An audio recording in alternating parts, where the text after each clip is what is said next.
My name is Victor Furman. Some call me The Voice.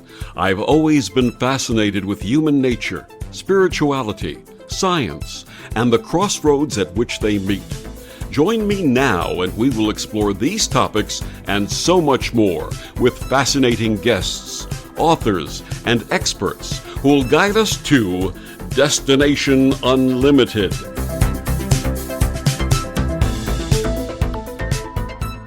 Is empathy a superpower? If so, how may we embrace empathy as a daily healing practice in our lives and relationships? My guest this week on Destination Unlimited is my dear friend, Dr. Judith Orloff. Dr. Orloff is a psychiatrist, an empath, New York Times best-selling author, and a UCLA clinical faculty member. Her books have included The Empath Survival Guide and Thriving as an Empath. She synthesizes the pearls of conventional medicine with cutting-edge knowledge of intuition, energy, and spirituality. Dr. Orloff specializes in treating highly sensitive people in her private practice. She's been featured on The Today Show, CNN, Oprah Magazine, and the New York Times. Her website is drjudithorloff.com, and she joins me this week to share her new book, The Genius of Empathy. Please join me in welcoming to Destination Unlimited, Dr. Judith Orloff. Welcome, Dr. Orloff. Thank you, Vic. So nice to have you with us, and congratulations on your brand new book, which was, the introduction was done by the Dalai Lama, His Holiness, the Dalai Lama. How did that make you feel? It made me feel incredible. But the Dalai Lama focuses so profoundly on empathy and compassion. I think it was right up his alley because this is what he truly believes in. And I feel so honored that he chose to write the foreword to The Genius of Empathy. That's so wonderful. Congratulations. Let's start with what inspired The Genius of Empathy. Well, what inspired The Genius of Empathy was that, I look at the world and the world isn't working really. It's just falling into old traps of resentment and polarization and hatred. And we need something else. And empathy has always been near and dear to my heart because I'm an empath. But I wanted to devote a book on empathy and how to reach it in a variety of situations and why we would want to do that. Because I present empathy in The Genius of Empathy as a healing force and a healing energy to tap into, not just as a something nice to do. But when we tap into empathy, we literally can change our biochemistry and the energy flowing in our bodies and our environment around us. And we need that in our world today. Let's begin with your early path. When did you first realize that you were able to feel the feelings of others? And how did this manifest for you? Yes, this first began when I was a little girl, and I noticed that I could feel what my mother was feeling or feel what strangers were feeling, or I would go into a shopping mall or crowded place and feel what everyone there was feeling and walk out exhausted or overwhelmed. And I didn't realize I was an empath at that point. And what an empath is somebody who doesn't have the normal filters that other people have. So I take on the various emotions and energies of the world like an emotional sponge. And so I did not have any tools back then to learn how to deal with that. And so it's taken me many years to develop, many of the skills I talk about in the book that can teach people how to be empathic and also learn how to set healthy boundaries so you're not taking on all this energy that isn't serving you. Can you remember or share with us some of the experiences early on when you started sensing and feeling things and what it was like? It was my nature. It was something I did naturally. And it was overwhelming because nobody else did it around me. And my parents, who are both physicians, said never mention these insights or intuitions or, whatever you're picking up again around my friends or other people. And so I grew up ashamed of my abilities, and I, got very heavily involved with drugs in my teenage years to try and squash my abilities. And then I had a near death experience where I went over a cliff in a car, and after which I survived miraculously. And afterwards, my parents forced me to see a psychiatrist who turned out to be an angel in my life, who taught me that to be whole, I had to embrace my deepest empathy and my intuitions and my spirituality into my being. I couldn't keep running from them because it wouldn't work. You chose a career in medicine with psychiatry as your specialty. What role has being an empath played in your work? Central. Central. It's the heart of my practice, being an empath. I combine both traditional medicine, everything I learned at UCLA, Wadsworth VA Hospital, the University of Southern California, the county hospital. I combine all that knowledge with empathy, intuition, and energy medicine. And so whenever I see patients or whenever I give workshops, I'm always listening with all those different ears. And it's a very natural thing to do for me. I've been doing it for, over 25 years. So I've had lots of practice, and I've had lots of amazing experiences and success experiences integrating. And so, in my books, I like to present that integration as a possibility for the readers, and how do you incorporate empathy into your family? How do you incorporate empathy into your work? Where is it appropriate? What does empathy mean? What doesn't it mean? What it doesn't mean is that you're on call 24 hours a day for everyone in need. That is not healthy empathy. There's a chapter on what healthy empathy is and how to achieve it rather than being a martyr. And so it's important to learn how to set boundaries with your empathy, give when you can, when you're tired, rest and say no, and have it a balancing of self-care and giving to others. As empathic people, this book is for empaths and people who are just simply interested in developing empathy, who aren't necessarily empaths. But it's for everyone who wants to find a form of healing in their own bodies and in their own lives that comes from the compassion and empathy that we all have. And it can change your life, it can enhance your relationships and better the world without a doubt. And empathy, like charity, begins at home, taking care of yourself first, right? It does. And there's a chapter on self-empathy. And you think that would be the easiest thing to do, just to be nice to ourselves. But it's really the hardest thing to do. Now, I've had conversations with other therapists over the years, saying, why is it so much easier to take care of our patients than it is ourselves? And it's just a common dilemma. And if you're experiencing this, don't feel shamed or anything, but it's important to be able to shift that and be able to show empathy for the experiences that you go through in life. Life can have its ups and it can have its downs.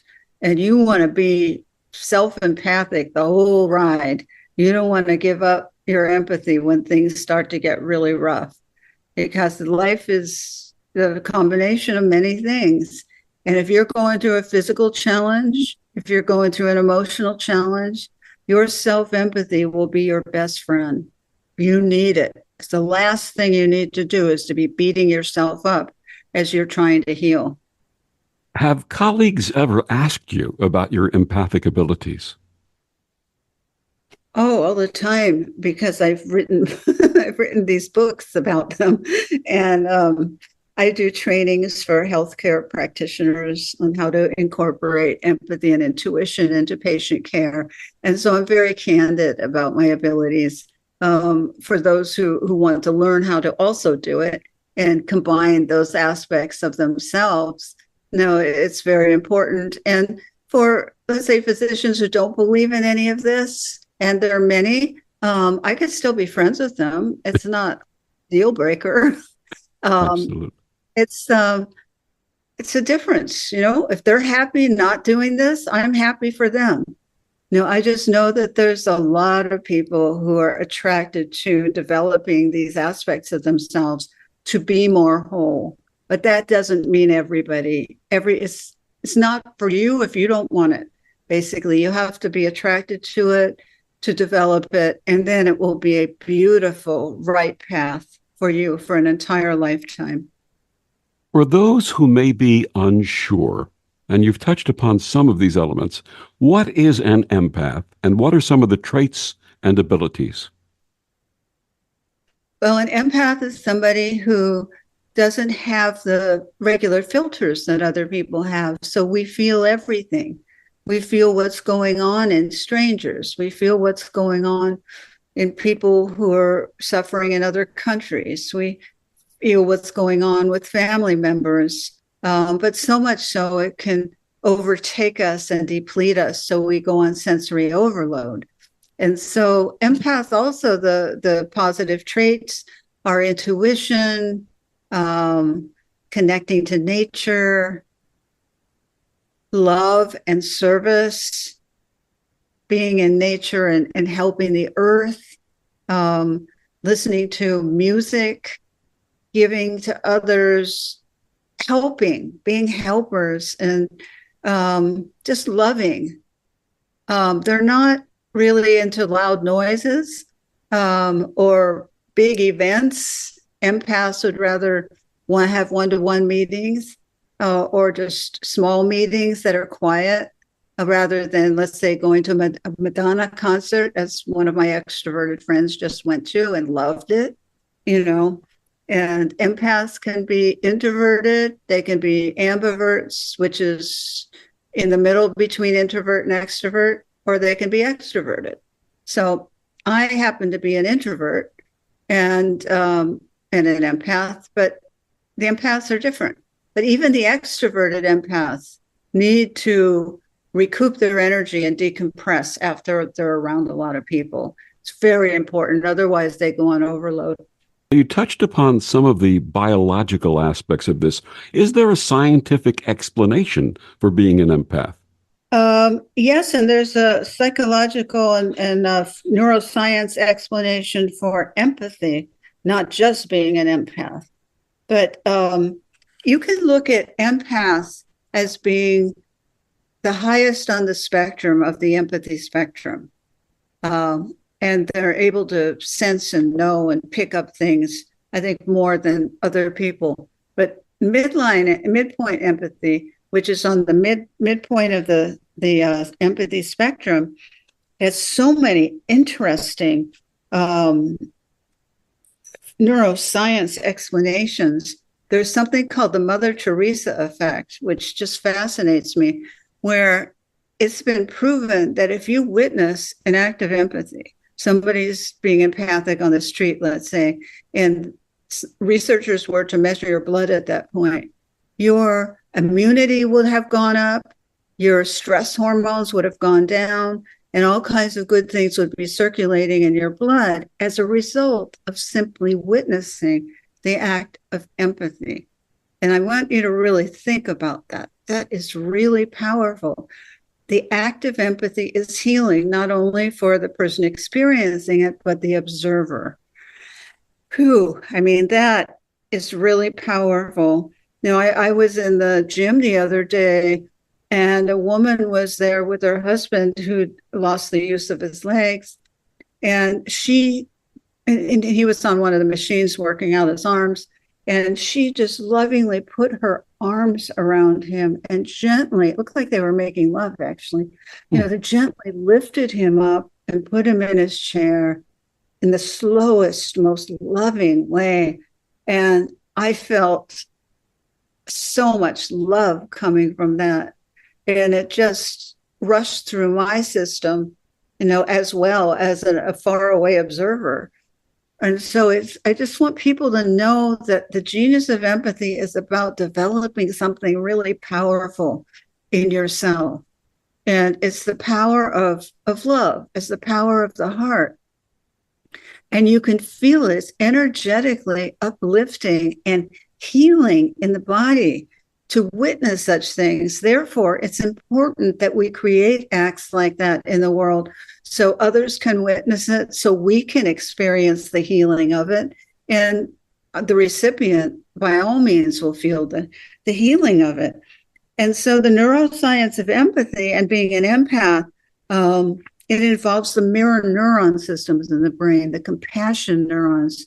And it's thought that with empaths, the compassion neurons are on overdrive, where they're going much faster than with ordinary empathy, which is ordinary, I mean, exceptionally ordinary and wonderful and amazing. But it's having the compassion neurons on overdrive. And so you feel more compassion for everybody all the time. And it sometimes can deplete you. So the trick of empathy and empath is learning how to find balance in your life.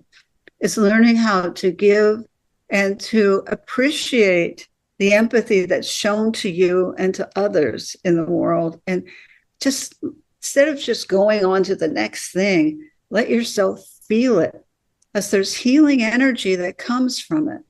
And Vic, I know with you, I've experienced it so many times, as you're so empathic, just being around you and the love in your heart can make my energy rise and be more heart-centered.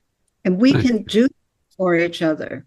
We can do this for our friends and our family and for strangers, even just by emanating empathy in a line, let's say, in a market. Obviously, for those who haven't learned to train this gift, there are both blessings and curses, aren't there? Yes, well, I think that, the biggest curse is that, or so-called curse, is that you just get so exhausted all the time from being empathic. And it's very painful to go on empathy overload. It's extremely painful. And so you want to avoid it at all costs. So when people are developing their empathy, they need to learn how to set limits with it and how to regroup and to come back and have some alone time and meditation time and really come back to yourself rather than interacting with people, because otherwise you'll get burnout, and that could be a long process of illness and depression or anxiety or panic or fibromyalgia. The body can turn against you if you're overloaded all the time. You don't want to do that to the body. And so that's the challenge, I think, is a better word than curse. Some people are labeled as highly sensitive people. Is there a difference between being an empath and being a highly sensitive person? A highly sensitive person is a little bit down lower on the spectrum in the sense that they don't usually have the issue of being an emotional sponge and absorbing other people's energy, but they are very sensitive to sensory inputs such as light, smells, sounds, crowds, any kind of sensory input that's intense, they could get overloaded from. So that's just one step down on the spectrum of empathy. And then below that are people with everyday empathy, which is gorgeous. And in the book, I talk about the various types of everyday empathy. You could have cognitive empathy. For instance, some people have empathy with their minds, and that's all they want to go, where they want to go. They don't want anything else. They're comfortable with that, and that's fine. If they don't want to go further than that, that's fine. Any kind of empathy I honor. And then there's emotional empathy, where you can actually feel the emotions of somebody else. But in the book, I also teach you how not to take those on. There's intuitive empathy, where you might relate to people intuitively and get flashes about them, images, impressions, sights, smells, sounds, knowings.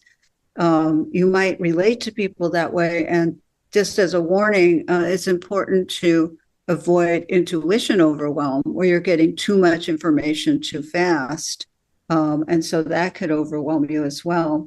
And then there's spiritual empathy, where some people's default form of empathy is that they relate to people spiritually, where they see the goodness in others and they see what the person can do to help themselves and the world. And they can see the white light above their heads. And it's just a particular orientation. It's more of a natural stance for, let's say some ministers or monks or nuns, to, come from that place of seeing with a capital S, from the spiritual standpoint of a person's energy.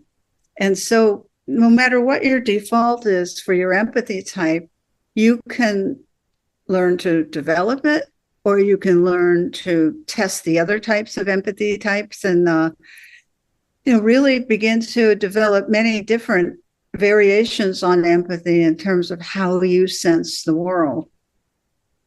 My guest is Dr. Judith Orloff, her brand new amazing book, The Genius of Empathy. Dr. Orloff, please share with our listeners where they can get your books and find out more about you and your amazing work.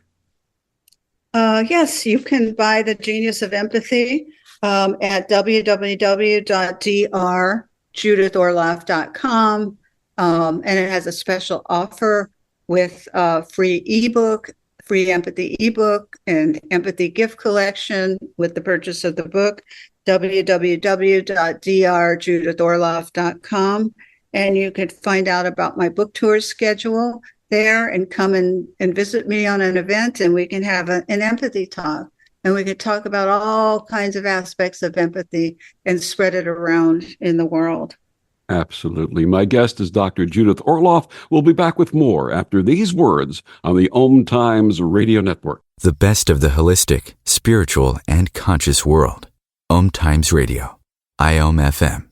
Om Times Magazine is one of the leading online content providers of positivity, wellness, and personal empowerment. A philanthropic organization, their net proceeds are funneled to support worldwide charity initiatives via Humanity Healing International. Through their commitment to creating community and providing conscious content, they aspire to uplift humanity on a global scale. Om Times, co-creating a more conscious lifestyle.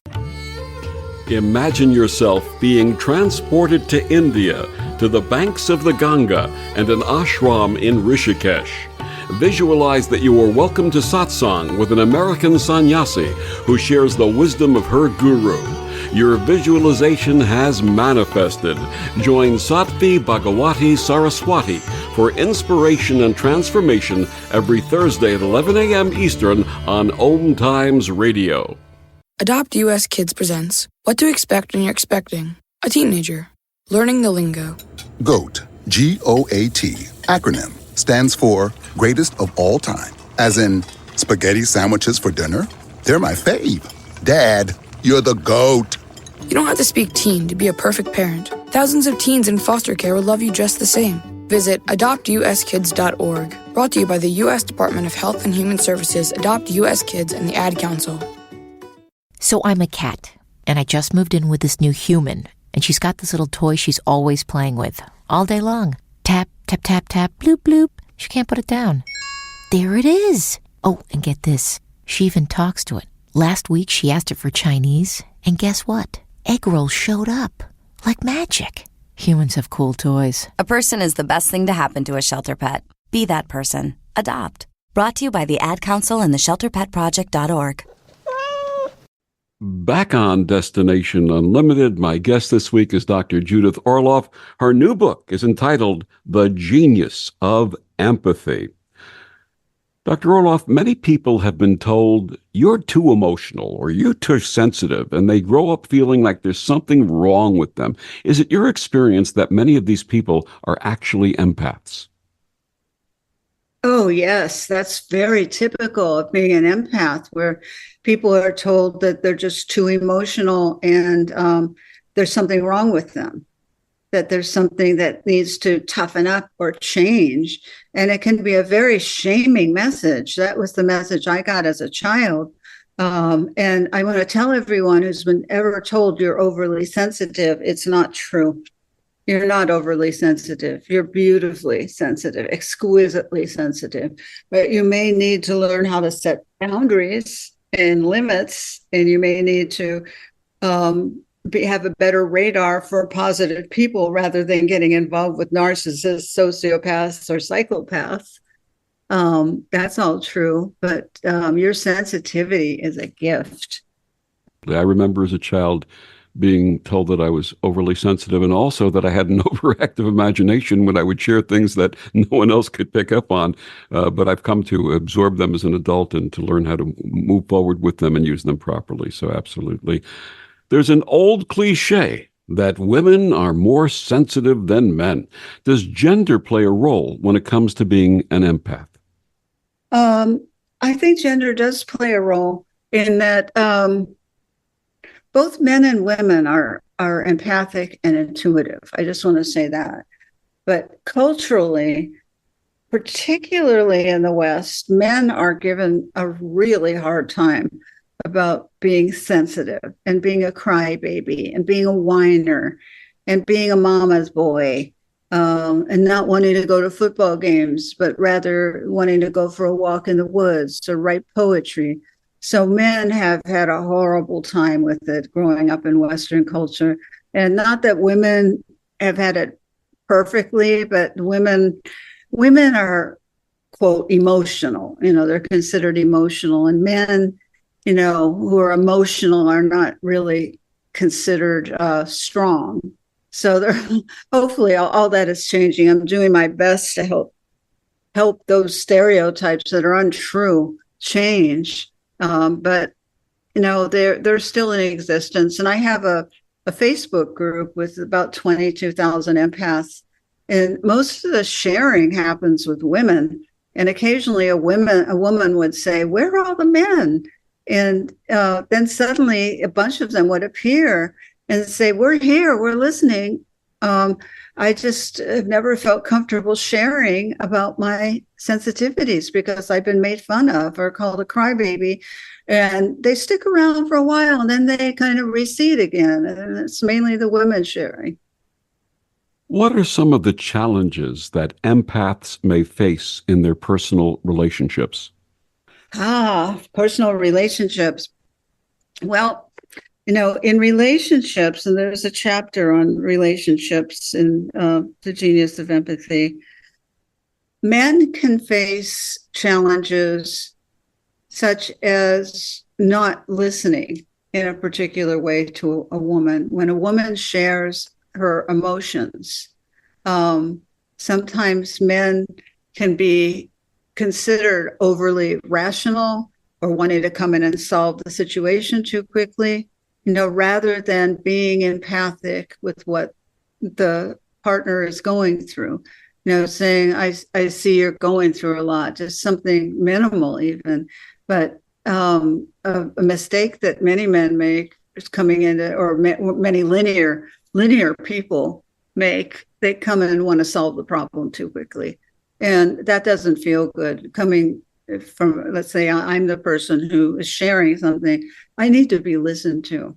I don't need to be told what to do in the first 5 seconds of my sharing. It feels very abrupt to do that. And so it's important when you're in a relationship that's empathic, you want to listen to each other.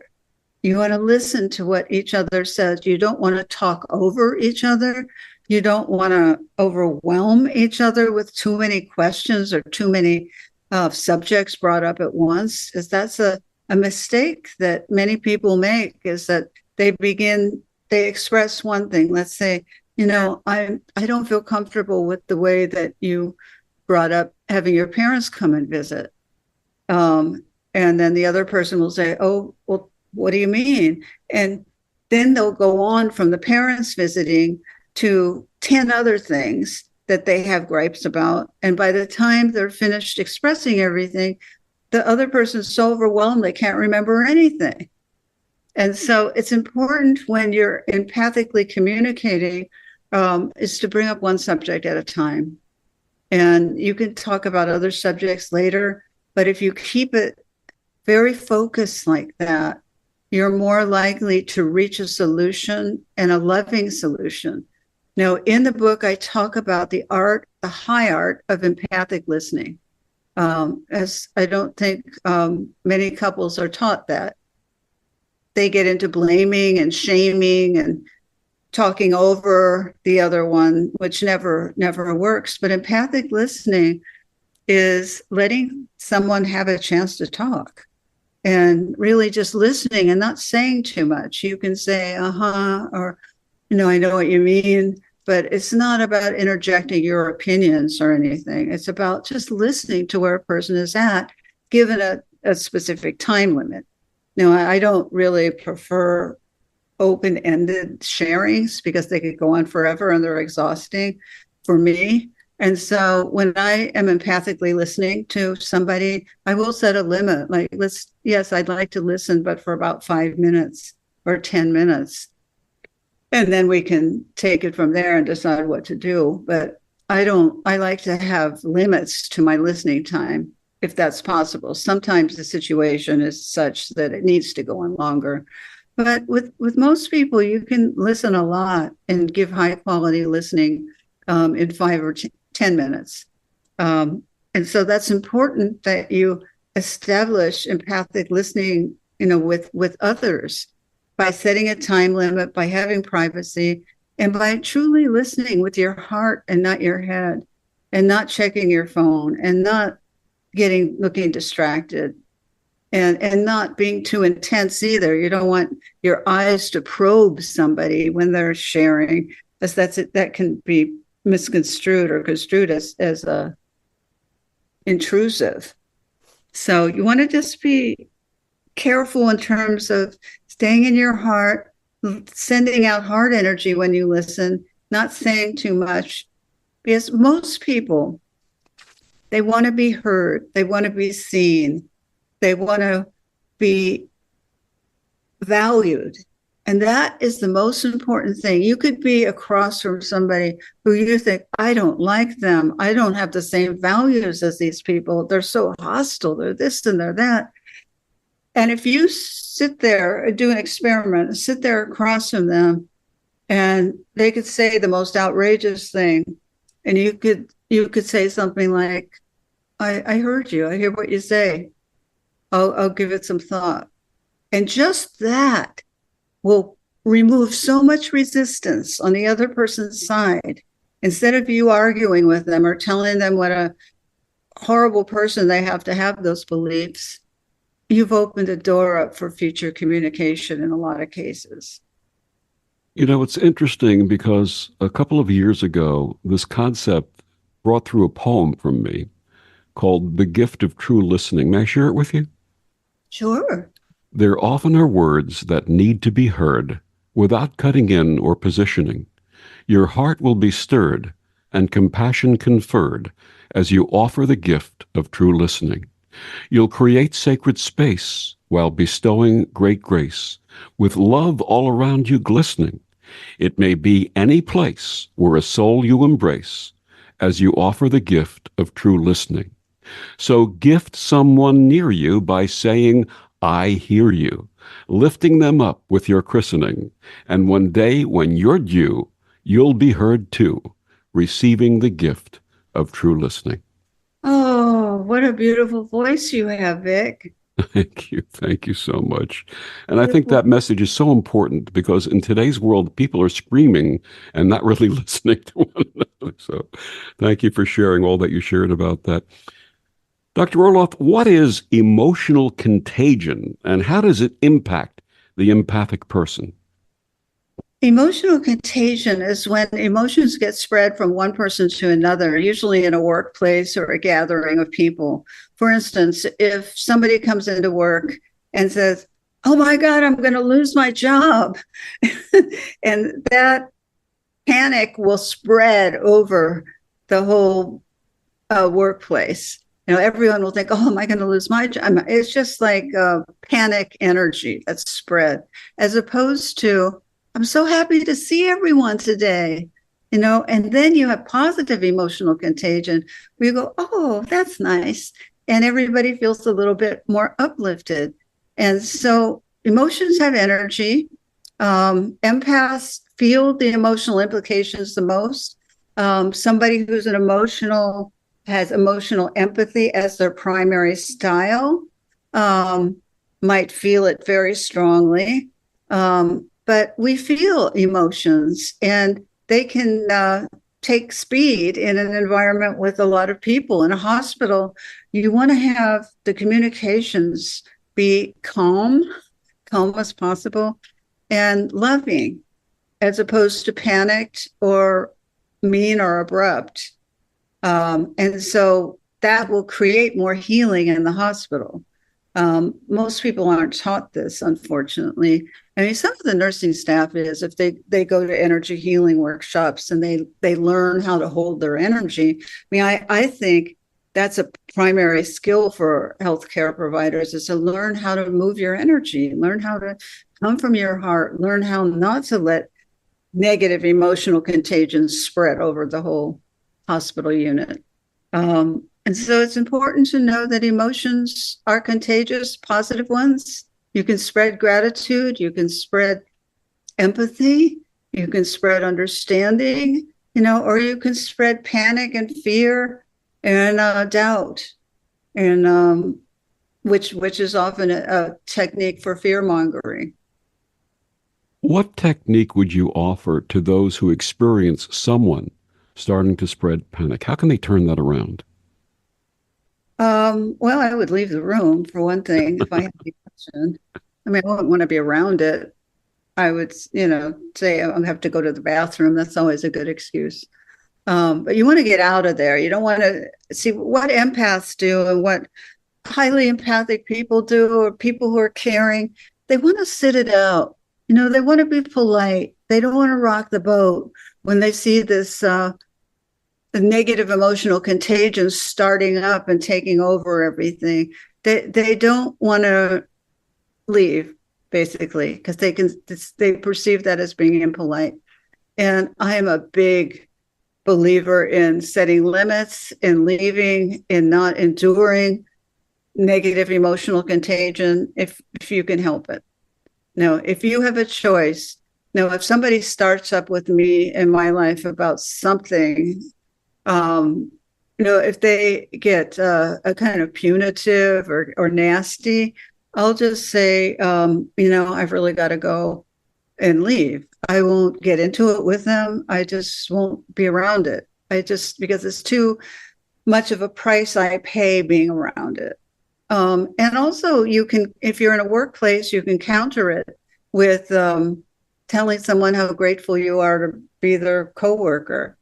Just counter it with something else. So, and how may someone empathize without taking on the stress of others? Yes. Well, one of the principles I talk about in the Genius of Empathy is to observe, not to absorb, which means you take a step back from somebody. As empaths and highly empathic people often jump in other people's bodies energetically, and they feel everything. It's their natural inclination to merge, rather than simply attune from a little bit more of a distance. And I think it's healthier to attune from a bit more of a distance. And you can regulate that by keeping your awareness on observing. You can observe some energy, but yet you don't have to take it on. You could even put a shield up in front of your body, protective shield, so that, let's say someone's having a rage attack, so that rage doesn't get absorbed into your system. And you could picture a shield all around you, or take a few steps back. The more physically distant you are from the actual focus of the energy, the less you'll absorb it. And don't overstay. You see, again, I've worked with so many empathic people who feel it's their job to just listen to the bitter end of these kinds of interactions. And I say no. I say you have to protect yourself. And that's self-care. You are under no obligation to sit and be abused by negative energy. Unless, of course, it's at work and you have let's say, a narcissistic boss and you can't leave. There's some circumstances like that. That's true. Many years ago, you shared with us the term energy vampire. What happens when you confront one of those? It depends who they are. You don't want to confront your narcissistic boss. It won't get you anywhere except fired, which may be where you want to be, or more tormented than usual. But you have to know who you're dealing with and be very wise. If someone's in a situation with a narcissistic boss, I strongly suggest looking for another job if possible, because that person isn't going to change. You're going to have to kowtow to them and stroke their ego to get even a little of what you need and want from a job. And it's tedious. And so I would look for another job. But in terms of friendships, no, in terms of, other kinds of relationships that are more fluid, I think it's really important to set your limits. I had a patient whose husband would have rage attacks at her in the car. And I told her, just at those points, when you come up to a light, just get out of the car. Just tell him I'm leaving. I'm not going to subject myself to this if you can't control yourself. And she actually did. She would get out and then take an Uber. And that actually helped to train him, because he was having visible consequences of his behavior, which is always good. My guest is Dr. Judith Orloff. Her amazing new book, The Genius of Empathy. We'll be back with more after these words on the Om Times Radio Network. Humanity Healing International is a small nonprofit with a big dream. Since 2007, HHI has been working tirelessly to bring help to communities with little or no hope. Our projects are not broad mandates, nor are they overnight solutions, but they bring the reassurance that no one is alone and that someone cares. To learn more, please visit humanityhealing.org. Humanity Healing is where your heart is. Hello, I'm Sandy Sedgbeer, host of Om Times Magazine's flagship radio show, What is Going On? My passion is sifting through information, research, and innovations from new thought teachers, speakers, and researchers, pushing back the boundaries of what we know about life, energy, metaphysics, and the universe. I love shifting perceptions about who we are, why we're here, and how quickly impossible becomes normal when we open our minds, expand our awareness, and accept that the only limits that exist are those we place upon ourselves. So if you're the kind of forward-thinking, eager investigator of what lies beyond the current reality that most perceive, why not make a date to come play with me in the field of possibilities at 4 p.m. Pacific Time, 7 p.m. Eastern Time every Thursday, and together we can discover what's really going on. If I could be you, and you could be me, for just 1 hour, if you could find a way to get inside each other's mind, walk a mile in my shoes. Walk a mile in my shoes. Walk a mile in my shoes. We've all felt left out, and for some, that feeling lasts more than a moment. We can change that. Learn how at belongingbeginswithus.org. Brought to you by the Ad Council. Walk a mile in my shoes.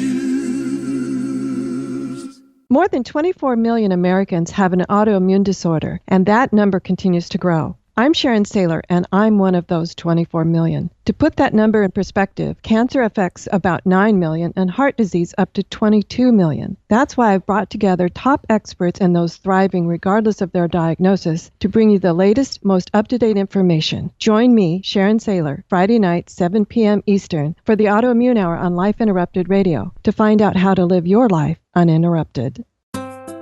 Grab a cup of tea or a glass of wine and tune in for Inspired Conversations with publisher Linda Joy on Tuesdays at 2 p.m. Eastern. Linda creates sacred space for leading female luminaries, empowering authors, heart-centered female entrepreneurs, coaches, and healers. A soulful venue where guests openly share the fears and obstacles they've overcome, wisdom and lessons learned, and the personal journey that led them to the transformational work they do in the world. Inspired Conversations to empower you on your path to authentic, soulful living. Hi, this is Bill Maher. I can find humor in almost anything, but one thing I never laugh about is cruelty to animals. If you don't get the joke either, write People for the Ethical Treatment of Animals, 501 Front Street, Norfolk, Virginia, 23510. Back on Destination Unlimited, my guest this week, Dr. Judith Orloff. We're talking about her new book, The Genius of Empathy. In The Genius of Empathy, you refer to it as a superpower. How so? Empathy is a superpower because it can heal you and it can transform relationships that weren't working at all before and make them to at least being compatible, let alone loving. And empathy can help to heal you physically, emotionally, in terms of your relationships, and it can help heal the world as well. For instance, if many of my patients feel powerless listening to the news, they get so drained from it and they want to help the world, but they don't know how. And I'm telling you, if you sit by your sacred space, or if you don't have one, just a place to just have a candle and some incense where you can sit quietly and do a meditation and focus on your heart energy and put your hand on your heart and feel that warmth generated there. And send your prayers of empathy and love to those who need it in the world. That energy will go exactly where it's needed. And it will find that person who's lost or that person who is just about to give up. And it will suddenly bring a bright light to them and lift them up. And it's magic how this works, how the energy knows exactly where to go.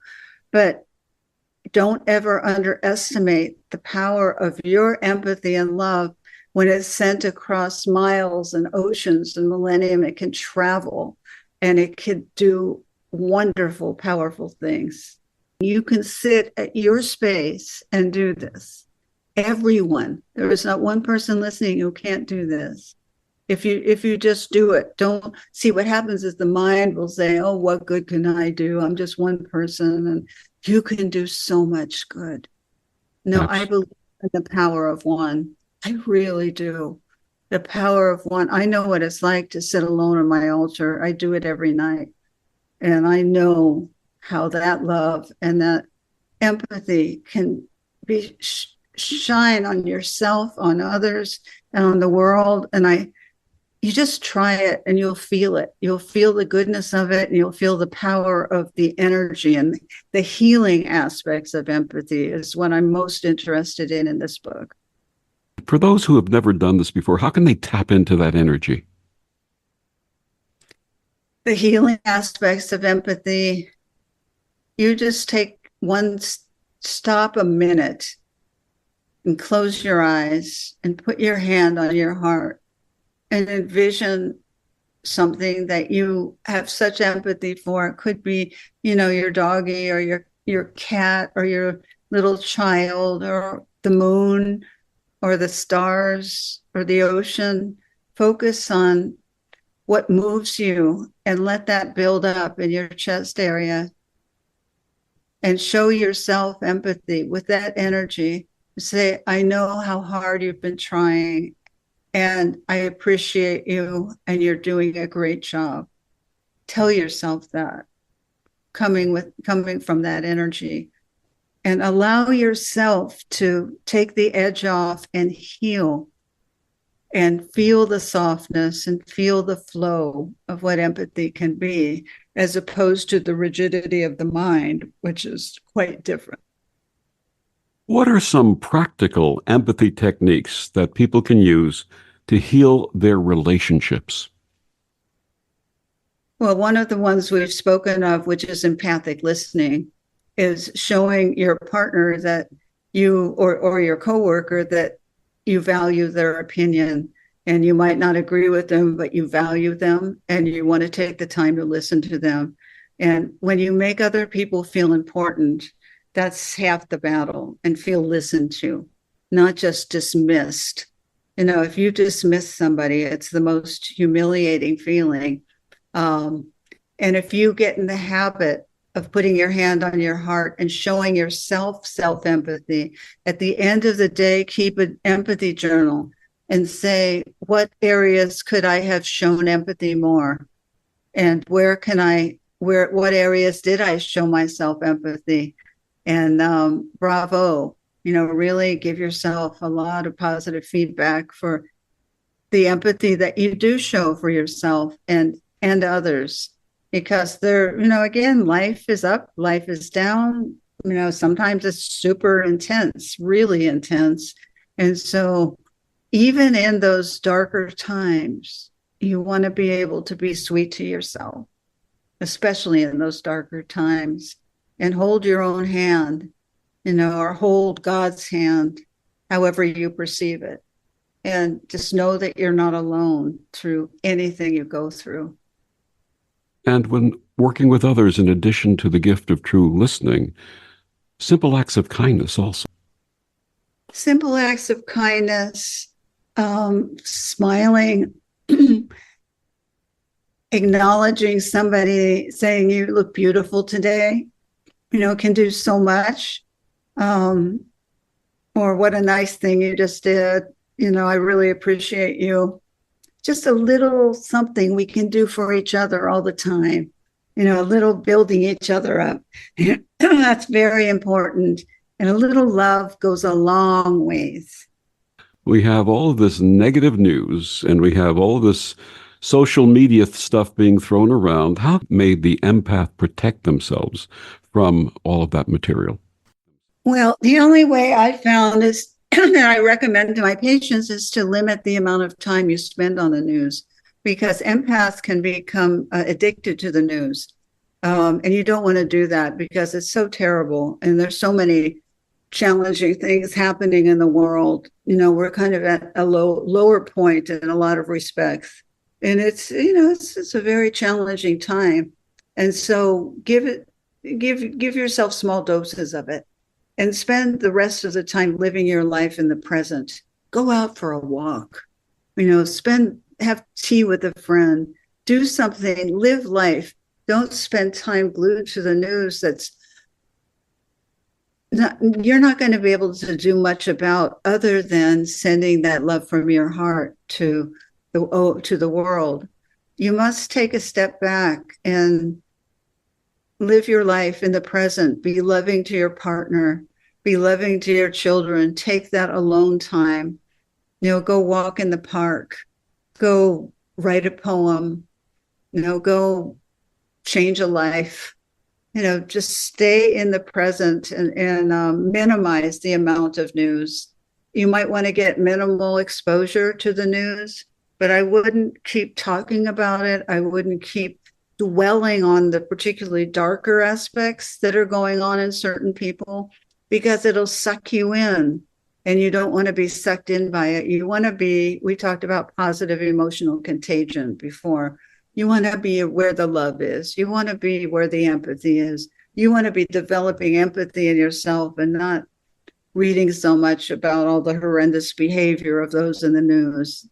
No, you want to see that as a reality. I mean, one thing, humankind can be brutal and it could be a marvel. So empathy lets you feel all of it. There's a brutality to human nature, and it's also marvelous and miraculous. So empathy lets you see both, and you can go towards the marvelous and miraculous aspects a little bit more than you would if you focused on the news all the time.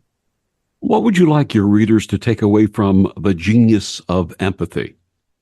I would like the readers to take away hope, that hope for a better self, better health, better emotions, a better future, better relationships, time out, and also connection, deeper connection to quell the loneliness that may happen in our society and around the world, to feel a connection to yourself, to spirit, to others, and feel the unity of those who value empathy and love, and try and come together with that kind of a community, and have empathy be your mantra your entire lifetime. It will be mine. to the very end. I know these values. I believe in them. I know they work, and I know they can uplift you no matter what's happening. So I hope you go away with that knowing as well. The wisdom of Dr. Judith Orloff, her brand new book, The Genius of Empathy. Dr. Orloff, one more time, please share with our listeners where they can get the book and find out more about you. Yes, you can go to my website, drjudithorloff.com, where you can get the book and a special offer of a free ebook and free empathy webinars along with the purchase of the book. That link is there. And also my book tour schedule is there. I'm giving in-person events as well as many online empathy events. And I invite everyone to attend an event and continue this empathy conversation. I want to hear what you're thinking and what you're feeling about this and how we could move this forward as a community of human beings. Dr. Orloff, thank you so much for joining us and sharing the genius of empathy. It's my pleasure, Vic. And thank you for joining us on Destination Unlimited. I'm Victor, the Voice Herman. Have a wonderful week.